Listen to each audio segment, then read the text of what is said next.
Wanita ini bernilai miliaran, miliki lemari yang penuh dengan tas dan pakaian desainer, tapi tetap memilih tidur di jalan, karena ada suami di rumah yang membuatnya jijik. Baru saja dicium di leher oleh suamiku, dia akan segera muntah. Suami suka rambut panjangnya yang indah, dia akan mengambil gunting dan langsung memotongnya. Dia diawasi oleh suaminya sepanjang waktu. Akan ada setidaknya 2 pengawal dengan Anda ketika Anda pergi keluar. Bahkan jika Anda mengatakan sepatah kata pun kepada pria lain, sang suami akan datang dan membawanya keluar secara langsung. Ketika saya sampai di rumah, saya dipukuli oleh suami saya lagi. Kecuali wajah cantik ini, di tempat lain memar. Dia berpikir untuk melarikan diri sepanjang waktu, tapi dimanapun dia berada, dia akan ditangkap oleh suaminya. Selain itu, ada seorang ibu yang sakit di tangan seorang pria. Untuk menghindari kendali laki-laki, wanita itu memikirkan cara. Dia memindahkan ibunya ke tempat lain dengan pakaian sipil. Setelah mengurus semuanya dengan dokter, sendirian di tepi laut. Singkirkan sepatu hak tinggi Anda yang sudah disiapkan sebelumnya, dan ponsel dengan pemosisian palsu ilusi melompat ke laut sampai mati, sehingga sang suami tidak akan pernah menemukannya lagi. Lalu dia berlari menuju hutan di belakangnya. Pria yang menerima berita itu segera mengirim seseorang ke sini. Saya hanya melihat apa yang tersisa di laut. Semua orang mengira seorang wanita melompat ke laut untuk bunuh diri. Dan ketika pria itu menoleh ke belakang dan melihat hutan lebat, indera keenamnya memberitahunya bahwa wanita itu belum mati. Wanita berlari dari siang ke malam. Bahkan jika kulitnya dipotong oleh cabang, dia tidak berani berhenti sejenak, karena pernah tertangkap. Itu adalah mimpi buruk lainnya. Kemudian dia secara tidak sengaja meluncur menuruni gunung. Ketika dia hendak mengambil tas yang dijatuhkan, tapi ternyata suaminya meneriakkan namanya. Dia buru-buru membungkuk dan bersembunyi di hutan. Dia tidak bisa mengurus tas, dia hanya bisa berlari untuk hidupnya lagi. Dalam hujan lebat, wanita itu tidak tahu sudah berapa lama dia berlari. Akhirnya melihat jalan, dia mencoba menghentikan mobil, tapi tidak ada yang berhenti. Dia tidak bisa menunggu lebih lama lagi, langsung memblokir jalan mobil di belakang dengan tubuh Anda. Akhirnya, pria di depannya membawanya pulang.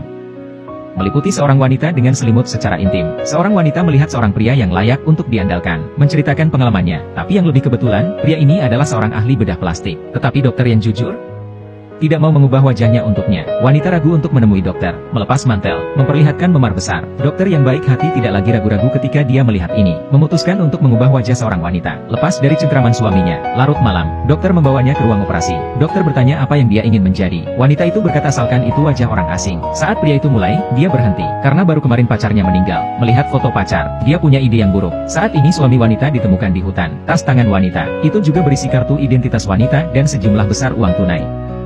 Dia lebih yakin istrinya tidak mati, hanya bersembunyi di suatu tempat. Wanita itu berhasil menyelesaikan operasi. Akankah dia mendapatkan wajah baru untuk mengubah hidupnya?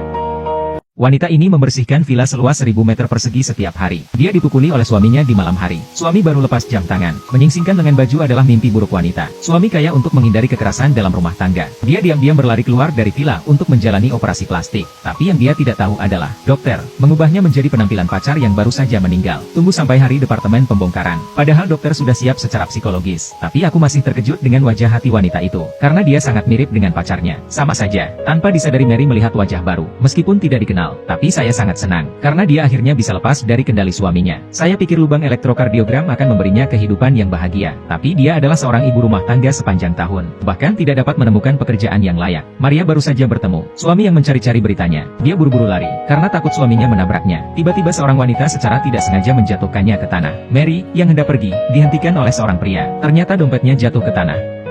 Pria itu melangkah maju dan menyerahkannya padanya. Mary menundukkan kepalanya sebagai tanda terima kasih. Tidak berani mengatakan sepatah kata pun, karena takut menimbulkan kecurigaan pria. Mary menabrak tembok tunawisma. Di malam hari, saya juga mengalami beberapa pelecehan saat mabuk. Dalam keputusasaan, dia hanya bisa meminta bantuan dokter lagi.